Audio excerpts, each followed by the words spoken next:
The photographs are of Quanah Parker. Quanah Parker is the last Comanche chief. So the Comanches were the people that were in control of the plains, in control of Texas, and they were the most fierce tribe, and they were the most difficult to get past.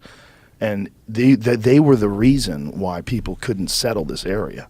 It wasn't until the Texas Rangers figured out how to combat them on their own terms. They cold camped, they never used fires, they dressed like normal civilians, and they kind of lived like Indians. And they ran around, and that's Quanah Parker. So Quanah Parker, his mother, Cynthia Ann Parker, was kidnapped by the Comanche when she was really young. She was 9 years old.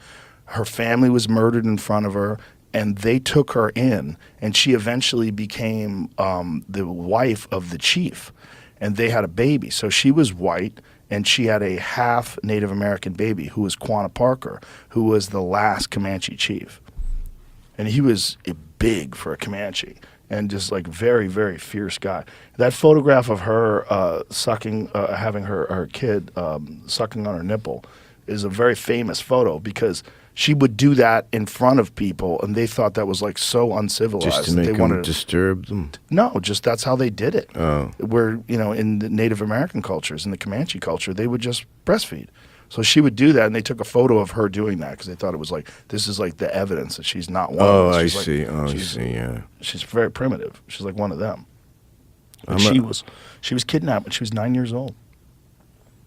I'm a fan of Red Cloud, the Lakota. Oh, chief. yeah. Yeah. I read this book, In the Heart of Everything. Yes, I've read that book. Amazing. It's a great book. It's a great book. How he book. gathered all the Indians together to make it one big army to fight the white guys. Mhm. Just like, yeah, because that's what it was supposed to be like. Not the wars, but when they had it, when they had this, that's no parking meters, no parking meters, no malls. That was the real version.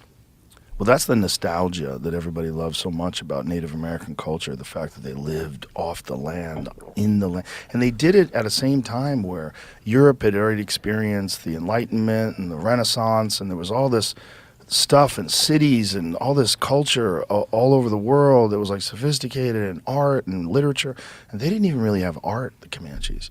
Their art was their arrows. Their art was their clothing. Their art was, what they did to live off the land. And they just followed the buffalo and lived off of them. That's all they ate. They ate mostly just buffalo. And then all that's happening in Europe, and then this is still here, like Stone Age culture. 10,000 years. Yeah, and they're amazing making trains. If you could go back in time and see what that must have been like, my God, how incredible. To be like one of the Lewis and Clark people, to take that trek across the country and just experience what it was like before the white man came and fucking put his greasy little palms over everything and built cities. It would have been too much for me. I would have cried to death.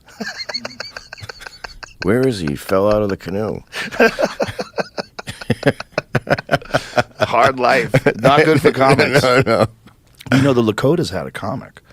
They had a permanent fixture. Really? In It's the part tribe. of it? Really? I never knew that. Yeah, it's called the Heyoka. The Heyoka was the sacred clown. Wow. And the sacred clown, the job that they had in society was to mock things, because anything that could be mocked must be bullshit.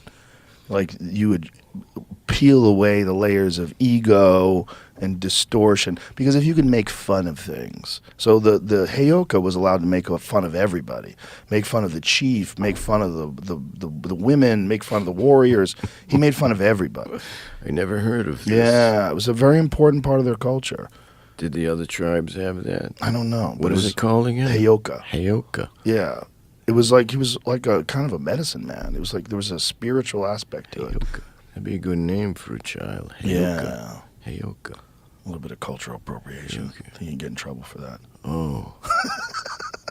Oh, the Indians. Oh, my God, the Indians. Yeah. I say the Indians in my show. I say the word Indian in my show. They say it. It's weird. It's one of those weird ones where, like, some people think Eskimo is a bad term, but some Eskimos prefer that term, depending upon where they are in the country and where they are in the world. It's like a lot of Native Americans, they actually want you to use the term Indian, American Indian. Well, then I say, I wonder if in Cleveland now little boys are playing Cowboys and Guardians. What are they playing now, right? You can't play Cowboys and Indians anymore. Guardians, that's the name of the Cleveland team. Mm-hmm. Yeah, they changed it. Imagine but the Washington Redskins are still the Redskins, right? No? It's done? The Commanders. The Commanders. Oh, right. Is anybody a Chief anymore? Is there The Chiefs are still there? Yeah. Oh, and they're then the the last Seminoles in Florida State, like they have a deal with the tribe to stay the Seminoles. Well, the Seminole Nation is the only nation that was never conquered. They just fucking kept running shit in Florida. That's why they have all the casinos down there and the Hard Rock. And the Seminole Nation's huge in Florida. I did a book report on those Indians when I was in 8th grade. Oh, yeah? Because we went to Florida on vacation, and I saw the name all around. I don't remember anything about it, though, of course. Well, there's a great book about Cabeza de Vaca called A Land So Strange. Have you ever read that book? No. It's a great book. It's about Cabeza de Vaca when they first came to America and how they made their way from Florida across the country, and they're like, everybody died. There was like a couple guys left at the end of the journey. But the stuff that they encountered and the way they had to try to get by and starving to death and facing hostile enemies and just crazy Imagine being shit. there then, doing that then. We're so lucky. Oh, my God. So lucky you just go to Starbucks, get a cup of coffee. Go get a sandwich. Yes. It's like so easy to get by now. Oh. These people like almost starved all the time. Even the rain would be different. I mean, experiencing the rain would be a big decision thing. Also, you didn't know when it was coming. You didn't know when it was going to end. You had no idea a hurricane was on the way. You had no idea. It was just like the fate of the gods. The weather guys, though, even now, my brother is really into the weather, and I love snow. I can't wait for it to snow. I love snow in Massachusetts, but he told me about this guy, weatherman in Brazil years ago, and he predicted these big giant rains and stuff. Bad weather was supposed to come, and then all these tourists didn't come. And then the weather didn't come, and they put him in jail. Ooh. They put the weatherman in jail. That's crazy. I think that should happen.